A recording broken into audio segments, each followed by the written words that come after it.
Hey guys, welcome to Digit.in. And one of the questions that a lot of people ask me is they want one TV that can work very well in their living room during the daytime because they have a lot of natural light coming in. They cannot make the room dark during the day for watching content. At the same time, when the sun goes down, they want a TV that can be absolutely brilliant when you just switch off all the lights, close the curtains, and want a great cinematic experience. And up till now, it has been really difficult to recommend a TV because let's face it, we recently reviewed the LG C1 and the Sony A80J, and while those TVs can get plenty bright for HDR, they aren't ideal for a living room that has a lot of natural light. And similarly, when the sun goes down, these TVs are absolutely perfect.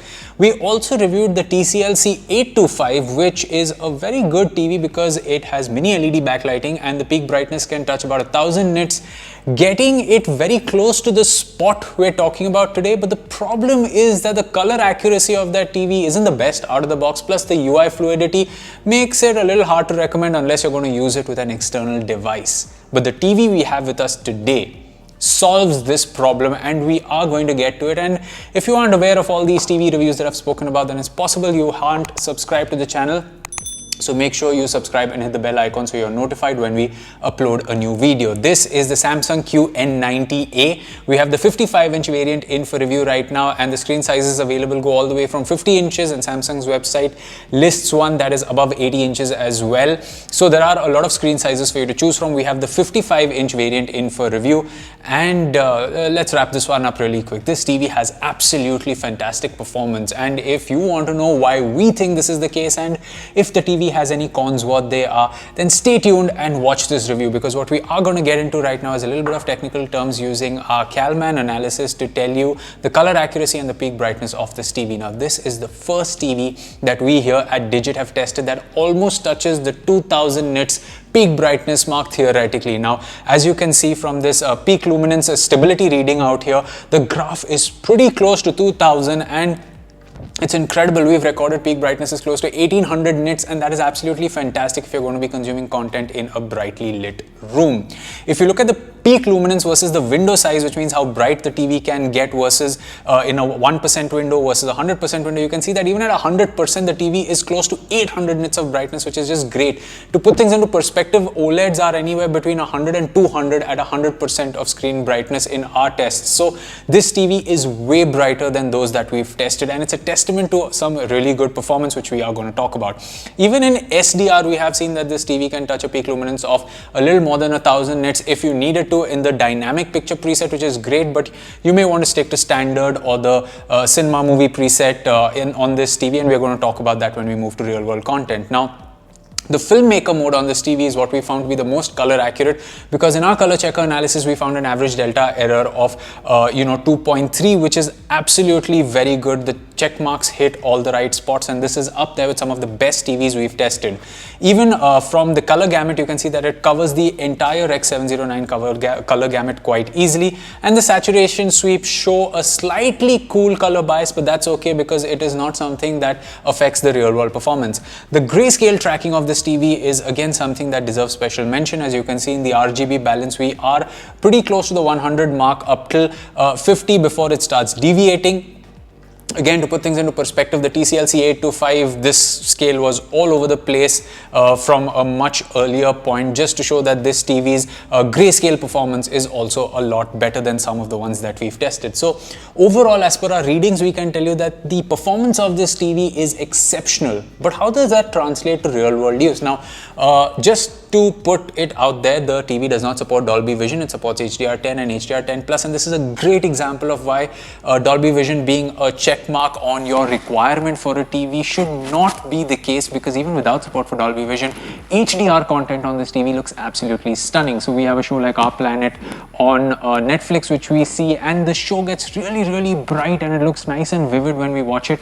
Of course, a great example of HDR content is Ready Player One. We can't show you that footage for copyright reasons, but the race at the 12-minute mark not only has the bright sun shining into the racetrack, but you also have all these colorful environments from cars exploding, King Kong jumping onto the scene. It's very beautifully mastered when it comes to colors, and this is another piece of content that we think was extremely enjoyable on this TV.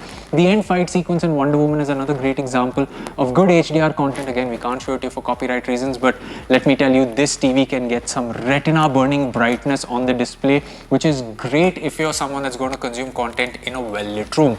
This is Samsung's Neo QLED TV, and it has local dimming, which means you aren't going to see any blooming or haloing. We were actually using this TV in the studio out here with us, and we switched off all the lights to see how good the TV is with its low light performance. And I can tell you that while the keen-eyed in you who is a cinephile may notice a few spots here and there where you may be able to catch a bit of blooming, 90% of the people that saw this TV were absolutely impressed with the performance it brought on offer. Moving to a show like Jack Ryan, now this is a great example is because we use this particular sequence to see how low lit content performs on these TVs, especially if the TV does not have any dimming zones. And as you can see, the skin tones look clear. And even though the image looks a little dark on the camera that we used to shoot it, in person when we saw it, we could make out all the details very easily, which is again a testament to the local dimming performance of this TV, because there are sequences where you just need to see someone's face who is in a slightly dark room, and that is where the performance of this TV really shines. Even a show like the Grand Tour, where you have all these cars whizzing across the desert, looks great. Now, when it comes to the picture settings out here, there is an intelligent mode which you could switch on and leave it, and in most cases we found that it uses the dynamic preset of the TV, which can make the panel really bright, but it also gives the panel a cool bias. So this is where I find the TV kind of lacks, is there is no one setting to fit all.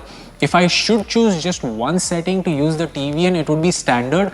Even though the standard preset has a slightly cooler bias to it natively, of course you can go into the settings and tinker around with it. It is the one preset that gives you the punchiest colors overall. Again, Young Sheldon is a great example. On other flagship TVs, we watch this content using the Vivid preset because that brings out the punchier colors. Out here on this TV, it's the dynamic preset which does that for us. But considering how bright this TV can get, you actually can put it in the standard preset and you will get some very good performance as well. Now, for watching movies like, let's say, Mission Impossible, Spider-Man Homecoming, and a lot of other movies that we watched on this TV, it was actually the movie preset or the Filmmaker Mode preset which gave us the most accurate colors. Yes, the retina burning brightness of the panel was reduced, and for good reason, because these pieces of content really didn't need the panel to be that bright, but the panel was bright enough to counter any glares or reflections that were in the room, which makes this TV pretty good for reflection handling as well. So overall, if you're going to watch some content in SDR or HDR, this TV is going to give you a fantastic experience overall. Now, moving over to gaming, well, let's get the worst out of the way. This TV does have its set of 4 HDMI ports. Only HDMI port 3 is enhanced audio return channel enabled. It's not full HDMI 2.1, and that's just one port, which is HDMI 4. So unlike, let's say, the LG C1, which has 4 HDMI 2.1 ports, this one just has one. And the Sony A80J, again another flagship TV, has 2 HDMI 2.1 ports, one of which is eARC, just so you know what options are available out there in the market.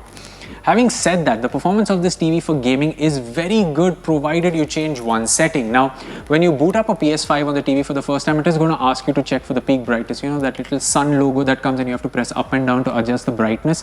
The TV is telling the console to go up to its maximum level of peak brightness and the lowest level of black luminance, which in an ideal world would be great. But when we fire up a game like Dirt 5, which is an 8G IG game, you notice that the HDR peak brightness is so high on the TV through the settings of the console that it's clipping and burning out a lot of the content, and we actually had to go back into the settings and tune it down considerably.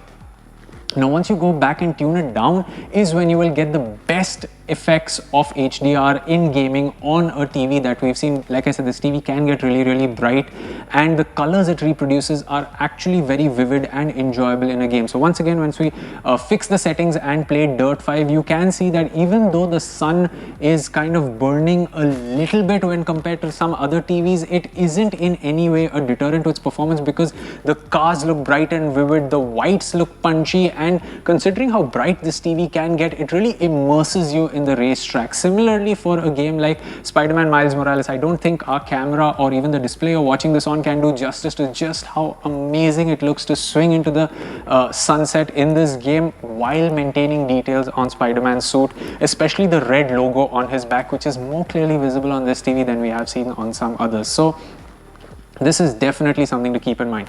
Even games like Ghost of Tsushima and Ratchet and Clank, which have these really punchy, vibrant colors, do look absolutely great. Now, whether this TV should be a consideration over the LG C1 is maybe something we'll talk about in a separate video, but stand alone, if you are looking for a television to game on in a brightly lit room, then yes, the Samsung QN90A can definitely be a consideration. Just the downside is that it has one HDMI 2.1 port. So if you have one gaming console at your disposal, that's great. But if you have both the next gen consoles, then you may want to, figure out your options. Moving over to the user interface, this TV runs on Samsung's own Tizen UI. You have this really nice tile kind of a layout at the bottom, which gives you not only all the apps, but you can navigate to the settings. Samsung's SmartThings app is one that deserves special mention because you get a lot more easier control of the TV with the smartphone app. It's similar to the Samsung Frame TV we reviewed some time ago, so you guys can go check that one out. It has a little more detail on the SmartThings app. Now, another thing which works in this TV's favor is its sound output, which I think is extremely loud. Now, this TV can get really loud, and because of the number of drivers on it, the channel separation, so again, Ready Player One is a great example of when the cars are whizzing left and right on the display, is when you get very good channel separation as well. And the TV can get loud to the point that if you're going to use it in a bedroom, I don't think you need a soundbar. Yeah, you are going to miss the bass on this TV, especially if you're going to watch a lot of action movies, but it can get loud enough for you to have a pretty good experience. Moving over to the build and design, it has slim bezels all around, and unlike Samsung's The Frame, this TV does not have a one connect box. All the ports are neatly laid out at the back of the TV, and once you wall mount the TV, it could be a little difficult for you to get your hands back there, so I would suggest getting the cable management done properly. We put this TV on a tabletop stand, which is another place where this TV works really well, is because the tabletop stand keeps the TV slightly high, so you can put a set-top box or a sound bar below the TV and have a convenient ergonomic design. A lot of TVs we've reviewed in the past sit flush with the table, and while some of you may prefer that, those of you that want to put a sound bar or something below the TV need to know that on those TVs it might be a problem. Here you have enough space below the TV, and the stand holding the TV in place is this one central piece of stand, so you really don't need a wide entertainment cabinet to put this TV on a table as well, so that's pretty good. Moving over to the remote control, once again it's identical to what we saw on Samsung's The Frame. It is a very minimalistic remote control. You have the volume rocker, you have the channel changer. The volume rocker also presses to be the mute button, which is great for some remote controls that don't have a mute button. It also has a solar panel at the back, so you really don't need to hunt for batteries in the middle of the night if the remote control dies, because it also supports USB Type-C charging, so that's great. So they've moved away from traditional batteries on a remote control, which I think is great.